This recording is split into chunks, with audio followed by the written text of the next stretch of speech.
Shalom, shalom, que abuelos bendigan el nombre de Yeshua. Hoy vamos a continuar con Juan número 6, la primera parte.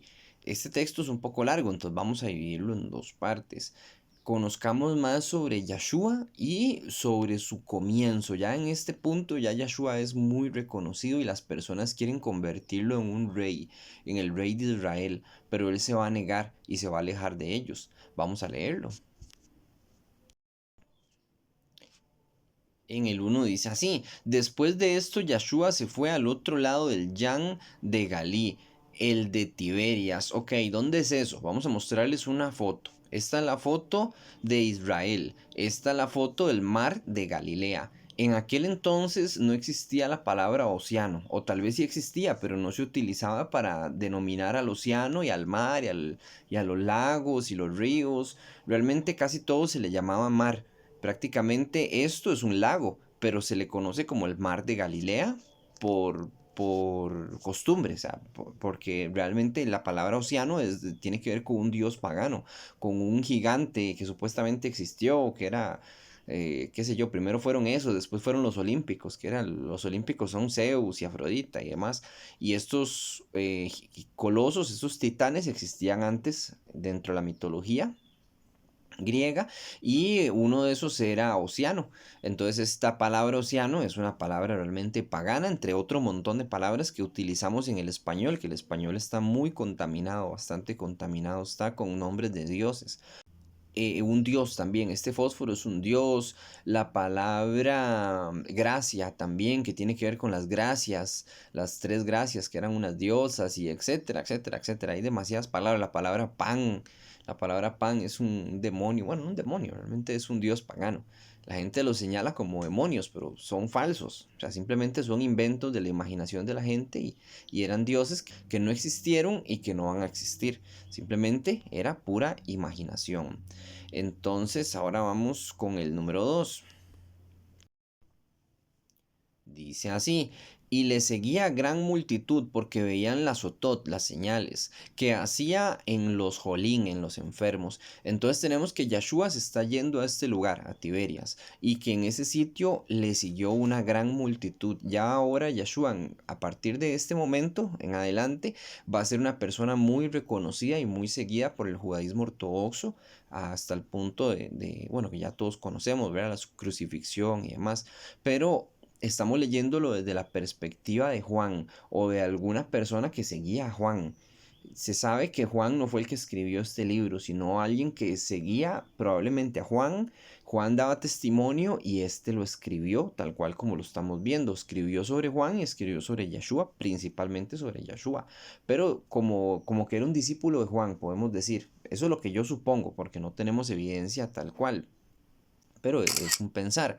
Ahora, Yeshua está haciendo señales, entonces la gente lo está siguiendo debido a esas señales. Yo siempre les he dicho que si hay alguien que viene y dice que es profeta o que es apóstol o que etcétera y no demuestra señales, es porque es falso. Es más, este consejo que les doy realmente es bíblico. Una persona que no da fruto es una persona que no tiene nada que ver con el reino de Yahweh. Entonces, mucho cuidado con los falsos profetas, los falsos apóstoles, que apóstoles solo hay 12, pero bueno, eso es otro tema. Dicen el 3. Entonces subió Yeshua a un monte, no se nos dice qué monte fue al que subió, y se sentó allí con sus talmidín, con sus discípulos, y estaba cerca la Hac Pesach, la fiesta de Pesach, cuando alzó Yeshua los ojos y vio que había venido a él una gran multitud, dijo a Filipos: ¿de dónde compraremos lejem para que coman estos? Yeshua le está preguntando: ¿a dónde vamos a comprar lejem? ¿Dónde vamos a comprar pan para que coman todos estos? Pero antes de ver eso, veamos qué curioso el 4. Dice: estaba cerca la fiesta de Pesach. Vea que las fiestas no se abolieron, nunca se abolieron. Navidad, San Valentín, Día de la Madre, etcétera. Esos son inventos satánicos, son fiestas que tienen pasados oscuros, muy diabólicos, y que las han modernizado y las han maquillado un poco para que la gente las celebre, pero le están celebrando a Satanás.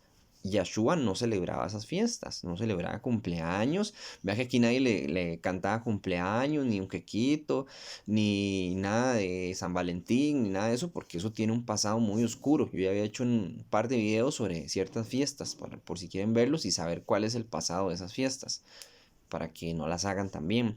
Hagamos las fiestas bíblicas. Entonces dice que está cerca la fiesta de Pesach. Yahshua vio mucha gente y le preguntó a Filipos, ¿de dónde vamos a sacar comida para todos estos? Pero Yahshua está probando a Filipos, está probando el corazón y la fe de Filipos. Dice en el 6. Pero esto decía para probarle. ¿Ve? Aquí mismo el texto nos dice que así es, que lo estaba probando. Porque él sabía lo que había de hacer. Yahshua iba a multiplicar la comida, por eso no había ningún problema. Pero él está probando a Filipos a ver cómo reacciona. Dice el 7. Filipos le respondió, 200 denarios de pan no bastarían para que cada uno de ellos tomase un poco. Filipos está diciendo, ni aunque tuviésemos muchísimo dinero, podríamos darle a todo este montón de gente, que aparentemente eran más de 5,000 personas, ya lo vamos a leer. Dice, uno de sus talmidín, Andrai, ese es Andrés, hermano de Shimón Kefa, el hermano de Pedro, le dijo, aquí está un muchacho, un Nahar, quien tiene 5 panes de cebada y 2 pececillos. Más, ¿qué es esto para tantos? Vea, Yahweh les está dando lo necesario a ellos, y no solamente lo necesario, sino que les está dando un número, porque los números en la Biblia tienen un simbolismo, no es cábala, no estamos jugando con las letras, ni leyéndolas al revés, ni nada. Yo siempre les pongo el mismo ejemplo. En 6 días hizo los cielos y la tierra, en el séptimo descansó. ¿Qué significa el 7 en la Biblia? Descanso. ¿Ven? Aquí también. Aquí tenemos que un muchacho, una persona joven, tenía 5 panes de cebada. El 5 representan los 5 libros, los 5 rollos que escribió Moisés, que es a la Torá. Eso es lo que conocemos como la Torá. Entonces aquí tenemos el 5 que representa eso. Y 2 pececillos que puede representar las 2 tribus de Israel que están separadas. Los 2 testigos también que igual representan las 2 tribus de Israel que ahorita están separadas. Que son las 10 tribus de Israel y Benjamín y Judá por otro lado, ¿verdad? Que están divididas. Entonces eso lo que puede significar, eso mismo se ve en Apocalipsis, las 2 menorot, las 2 lámparas que están frente a Yahweh, ¿verdad? Que estas 2 lámparas igual pueden representar esas 2 tribus. Entonces podemos enlazar varios textos debido a estos asuntos, digamos, a lo que son el simbolismo de los números dentro del Tanakh. Entonces dicen el 10. Entonces Yahshua dijo, haced recostar la gente, y había mucha hierba en aquel lugar, y se recostaron como en número de 5,000 varones. Ve, aquí tenemos de nuevo el 5,000 varones. No se cuentan las mujeres ni los niños. En este texto no se especifica, pero en otros que ya hemos hecho estudios sobre este mismo asunto, sobre la multiplicación de los panes, vemos que nunca se cuentan a los niños ni a las mujeres, solamente se cuentan los varones. Entonces habían más de 5,000 personas ahí. Toda Israel iba a seguir a Yahshua para sentarse a escucharlo y a ver los milagros, claro que está, y a comer, porque la gente iba a comer. Pareciera mentira, pero así es. Yahshua se los va a tomar en consideración y se los va a decir. Dice en el 11, y tomó Yahshua aquellos 5 panes, y habiendo dado la berejá, la bendición, los repartió entre los talmidín, y los talmidín entre los que estaban recostados, asimismo de los peces, cuanto quisieran, cuanto querían. O sea, ellos comieron hasta saciarse. Vea que en ningún momento, en ningún texto que se habla sobre la multiplicación del pan, se utiliza eso, multiplicación. Nunca se dice, hizo un milagro y los multiplicó. No, simplemente dice que tomó 5 panes y le dio a todo mundo. Es imposible. O sea, lo más lógico es que lo multiplicase. Eso es lo que entiende todo mundo, pero nunca se dice. Nunca se dice que lo hizo. Igual con los 2 peces. ¿Cómo hace para repartir 2 peces entre 5,000 personas? No se puede. Pero hizo un milagro, hizo algo sobrenatural, algo imposible. Hay personas que dicen, no, es que esto es mentira. Es que todo es mentira. Si usted se pone a ver la existencia de nosotros mismos, es como si fuese mentira, pero aquí estamos, o sea, existimos, somos un milagro, lo que quiero dar a entender. ¿Cómo es posible que exista un planeta Tierra, que gire, que se mantenga en su órbita, que el Sol esté a una distancia perfecta, que haya la cantidad de agua de sobra, perfecta, para que haya vida, que oxígeno por todas partes, que las células, que las bacterias, que los tendones, que los músculos, que los huesos, que el cerebro, que los ojos, todo es hiper complejo, la luz misma. La luz que existe, si no existiera luz no podríamos ver nada porque los ojos funcionan así, con los fotones de luz, los reciben y pueden ver todo y lo que ven los ojos lo transforman en imágenes en el cerebro y es súper complejo. Si nos ponemos en esas cosas, prácticamente no deberíamos ni existir y ni hablar de la tecnología que tenemos, como mi celular con el que hago yo los videos y usted de su casa viéndolos. Eso es un milagro por sí mismo. Yahweh ha hecho muchos milagros y que la gente diga, no es que no se pueden repartir 5 panes y 2 peces. Y si usted lo ve así, no se puede. Si usted dice, una mujer virgen no puede concebir, por supuesto, no puede porque nunca ha estado con un varón. Para que una mujer conciba se necesita un espermatozoide y un óvulo, no se puede. O sea, es un milagro, es un milagro. En 6 días no se puede crear el cielo y la tierra. Bueno, pues así lo hizo Yahweh y lo hizo con la palabra. Él dijo, sea la luz, fue la luz. Se separe el agua de lo seco y se hizo la tierra. Fue algo que simplemente él deseó, lo dijo y se cumplió. Y así hizo Yahshua. Tomó los 5 panes, dio una bendición, dijo gracias a Yahweh, que es algo que deberíamos hacer todos los días cuando comemos, desayunamos, etcétera. Dar gracias, no importa dónde estemos ni con quién estemos, dar gracias por la comida y después comer. Esto fue lo que hizo Yahshua aquí, que los multiplicó. Entonces vamos ahora con el 12. Y cuando se hubieron saciado, dijo a sus talmidín, recoged los pedazos que sobran para que no se pierda nada. Vea que está sobrando. Está sobrando comida, o sea, sí se multiplicó en pocas palabras, pero no se dice. En el 13, recogieron pues y llenaron 12 cestas de pedazos que de los 5 panes de cebada sobraron de los que había comido. Ok, todo el mundo comió y vea qué curioso, sobraron 12 cestas de pedazos. ¿Qué significa el 12 en la Biblia? El 12 significa las 12 tribus de Israel. Aquí no hay cristianismo. Cristianismo no existe, no existe en la Biblia. Bueno, ustedes ya lo saben, ya el que está aquí ya lo entiende, pero es bueno decirlo para la gente nueva. No existen los cristianos, no existen las religiones, no existe el Islam, no existe la Iglesia Católica. Aquí tenemos 12 cestas de pedazos por las 12 tribus de Israel, el 5 por la Torá, entonces tiene mucho que ver, y el 2 por las 2 tribus de Israel, entonces no, ¿verdad? Son 12 tribus, sí, pero acuérdense que separaron 10 y 2 por otro lado.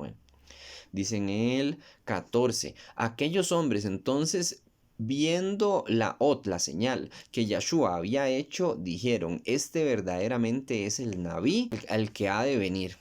Entonces ellos reconocieron que Yahshua era el Mashiach.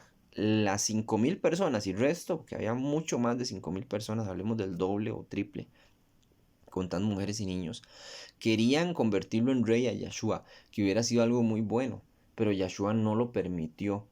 Esto nos dice muchas cosas, que Yahshua vino a morir, Yahshua vino, nació, y él vino a dar su vida como sacrificio para la salvación de nosotros, porque si él hubiese querido, ahí mismo permite que sea rey y toma el control del mundo completo. Si puede multiplicar los panes y los peces, puede hacer lo que sea. Si viene un ejército enemigo, los pone de rodillas, le dice arrodíllense todos y todos se arrodillan y todos hubiesen entendido que ya era el fin, que era el fin del mundo, pero ese momento todavía no ha llegado. Llegará en Apocalipsis, no se han cumplido las cosas. Hay que ser paciente, hay que esperar. A todos nos gustaría vivir ya en ese reino, pero no podemos. Lo único que podemos hacer es hacer los mandamientos para que Yahshua nos reciba el día de mañana en ese reino, para que cuando lleguemos al juicio final, Yahweh vea una buena persona en nosotros y diga, bienvenido. Y no que se nos dé una lista de pecados. Cada cosa buena que usted haga, cada mandamiento que usted haga, porque eso es ser bueno, hacer los mandamientos. Ser bueno no es lo que dice la gente, no. Ser bueno es hacer los mandamientos de Yahweh. Entonces, cada cosa, cada mandamiento que usted haga lo acerca más al reino. Y cada mandamiento que usted viole, lo aleja más del reino. Si adultera, se aleja. Si no hace Shabbat, hace domingo, se aleja. Si hace Navidad, se aleja. Si hace Pesach, se acerca, ¿me entiende? Entonces, cosa que haga buena, se acerca, y cosa que haga mala, se aleja. Dice el 15, pero entendiendo Yahshua que iba a venir para apoderarse de él y hacerle rey, volvió a retirarse al monte él solo. Yahshua se retiró y los dejó solos a todos, porque él no va a ser rey todavía. Va a serlo, pero todavía no. Dice el 16, al anochecer descendieron sus talmidín al mar. Aquí está en el mar todos, tal vez en una barca, sí, en una barca está en este momento. Dice el 17, y entrando en una barca iban cruzando el Yan hacia Cafarnaúm, aldea de Nahum, es lo que significa Cafarnaúm. Estaba ya oscuro y Yahshua había venido a ellos. Vea, Yahshua se había quedado solo, ellos se fueron solos en la barca también y estaban en el mar, pero habían dejado solo a Yahshua, entonces él va a cruzar el mar. Esta es la famosa escena donde él camina sobre el agua. Ya tenemos un estudio que habla sobre este texto. ¿Qué significa? ¿Qué significa el agua? El agua significa, bueno, siempre cuando se habla de agua en la Biblia, se habla como de muchedumbre de personas. Entonces tiene un simbolismo, como que él está caminando sobre el mundo, se podría decir, o sobre una muchedumbre de personas. Obviamente está caminando sobre el agua. Entonces, eso tiene un simbolismo. Aquí no se va a dar tanto detalle y no se va a ver la parte donde Pedro intenta caminar en el agua. Solamente se va a narrar el hecho de que Yahshua caminó. Ni se va a hablar de la parte donde Yahshua entra en la barca y hace que la tormenta se calme, porque hubo una tormenta, pero eso no se menciona. ¿Por qué? No sé. Tal vez el escritor no le pareció irrelevante hablar sobre ese tema, o porque hay un simbolismo en todo el texto y no cabía hablar sobre ese tema dentro del texto. Porque usted sabe que cada texto que leemos nosotros tiene un simbolismo, tiene algo a la vista, pero está oculto por el velo que tenemos todos por el pecado. Porque nosotros tenemos un velo, por eso a veces no entendemos las cosas, no porque cueste, sino porque no se nos permite. El 18. Y se levantaba el mar, o sea, se agitaba, dice, con un gran viento que soplaba. El 19. Cuando había remado con 25 o 30 estadios, vieron a Yahshua que andaba sobre el mar y se acercaba a la barca y tuvieron miedo. Ellos tuvieron miedo al verlo caminar sobre el agua, que eso lo dicen los demás textos que hablan sobre este mismo tema. En el 20. Mas él les dijo, Anihu, yo soy. Yo soy. Cuando se dice Anihu en la Biblia, que se dice varias veces, lo dice Yahweh. Yahweh muchas veces dice Anihu Yahweh. Yo soy Yahweh, como diciendo, se lo prometo por mi propio nombre. Yo soy Yahweh. Entonces Yahshua les está diciendo lo mismo. Anihu, no temáis. Ellos entonces con gusto le recibieron en la barca, la cual llegó enseguida a la tierra a donde iban, que eso era Cafarnaúm. No se mencionan más detalles. Pero bueno, tenemos el hecho de que sucedió. Dice en el 22. El día siguiente, la gente que estaba al otro lado del Yan vio que no había habido allí más que una sola barca y que Yahshua no había entrado en ella con sus talmidín, sino que estos se habían ido solos. Pero otras barcas habían arribado en Tiberias junto al lugar donde habían comido el lejen, el pan. Después de haber dado la bendición a Yahweh, cuando vio pues la gente que Yahshua no estaba allí, ni sus talmidín entraron en la barca y fueron a Cafarnaúm, buscaron a Yahshua y hallándole al otro lado del Yan, del río, le dijeron, del mar, le dijeron, Rabí, ¿cuándo llegaste acá? Todos estaban asombrados de cómo hizo Yahshua para llegar ahí. Lo hizo caminando a través del agua, que es lo que acabamos de leer. Pero las personas no entendían cómo lo había logrado, porque la barca que le correspondía estaba aún ahí. Entonces dice en el 26, respondió Yahshua y les dijo, de cierto os digo que me buscáis, no porque habéis visto las señales, sino porque comisteis el pan y os saciasteis. O sea, Yahshua les está diciendo, ustedes me están buscando solo por la comida. No me están buscando ni por las señales ni por la palabra que está predicando. Dice en el 27.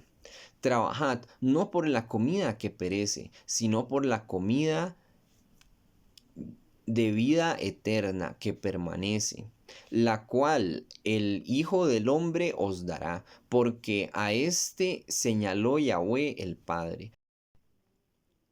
Yahshua les está diciendo que busquen la comida del cielo, una comida que no perece, una comida que permanece para vida eterna. Y dice que a él lo señaló el Padre, ¿verdad? Refiriéndose a que él es el Mesías. Dice el 28, entonces le dijeron, ¿qué debemos hacer para poder poner en práctica las obras de Yahweh? Respondió Yahshua y les dijo, esta es la mishvah, el mandamiento de Yahweh, que creáis en él que él ha enviado. Ok, que crean en quien Yahweh ha enviado.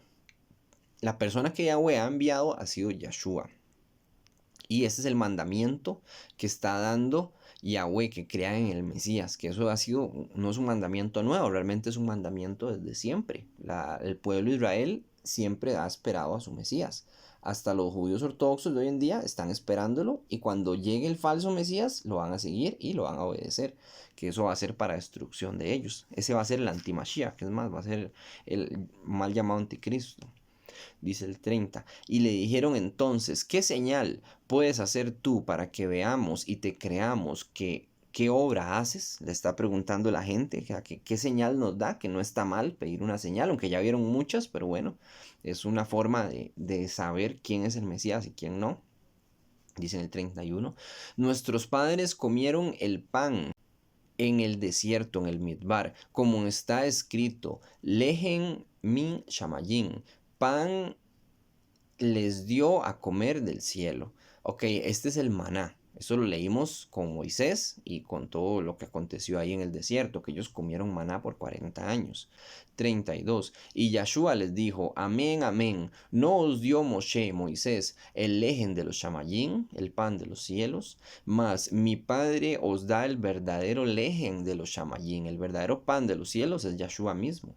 Dice, porque el lejen de Yahweh es aquel que descendió de los Shamayim y da vida al mundo. Yahshua está diciendo, yo le doy vida al mundo, yo descendí de los cielos. Son palabras muy fuertes para alguien que por supuesto es Yahshua, o sea, no hay nada que reclamar. Pero si una persona común y corriente, un falso profeta, se pone a decir estas cosas, que hoy en día tenemos muchos, hay personas que le creen y está muy mal hecho. El 34. Le dijeron, Adoni, danos siempre este pan. Y Yahshua les dijo, Anoki hu ha lehen hayim. Yo soy el pan de vida. El que a mí viene nunca tendrá hambre, y el que en mí cree no tendrá sed jamás. Vea, Yahshua nos está prometiendo que si lo seguimos a él, si lo obedecemos, entonces nunca vamos a tener sed, ni vamos a padecer más hambre, ni ninguna otra cosa. Esto es parte del nuevo pacto que todavía no se ha dado. El nuevo pacto es que las personas ya no van a necesitar que aprender de Yahweh porque todo el mundo lo va a conocer. Van a tener la Torah en el corazón. Hoy en día la gente no tiene la Torah en el corazón. Y otras tantas cosas como la vida eterna y la paz y todo lo que nos promete. Esto todavía no se ha dado. Hay que esperar, o sea, hay que esperar a que pasen muchas cosas. Hay que esperar a que pase todo Apocalipsis, después viene el milenio, y después del milenio viene la última guerra, que es Gog y Magog, y después de esa guerra, ahora sí, empieza el nuevo pacto. Y empieza todo esto que Yahshua nos está prometiendo. Voy a leerlo de nuevo. El que a mí viene nunca tendrá hambre, y el que en mí cree nunca tendrá sed jamás. Hoy en día les pregunto yo a ustedes, ¿tienen sed? ¿Tienen hambre? Por supuesto, si no comen les da hambre, si no beben les da sed. Pero Yahshua está hablando también de una sed espiritual, un hambre espiritual, pero por supuesto de un hambre física. Y esto ya no se va a volver a ver más en la tierra prometida. Dicen el 30 y, mas yo he dicho que aunque me habéis visto, no tienen bitajón ni emuná, o sea, no tienen fe ustedes, aunque me estén viendo, ustedes no tienen fe. Todo lo que el Padre me da vendrá a mí, y al que en mí viene no le echo fuera, porque he descendido de los Shamayim, no para hacer mi voluntad, sino la voluntad del que me envió. Y vamos a poner pausa aquí al video. Vamos a continuar la otra semana, si abuelo permite. Y vamos a continuar leyendo para que el video no se haga muy largo. Espero que les haya sido de ayuda, que les haya gustado. Compartan, pongan pulgar arriba, no para hacerme famoso porque no es mi intención, sino para llegar a más gente. Recuerden que yo nunca pido dinero y nunca voy a pedir. Si alguien llegara a pedir en mi nombre o en el nombre de Por Amor a la Verdad, es mentira. No le den nada, es falso. Entonces, eso para que lo tengan en consideración. Compartan y que abuelos bendigan el nombre de Yeshua. Shalom Ubrahot, paz y bendiciones.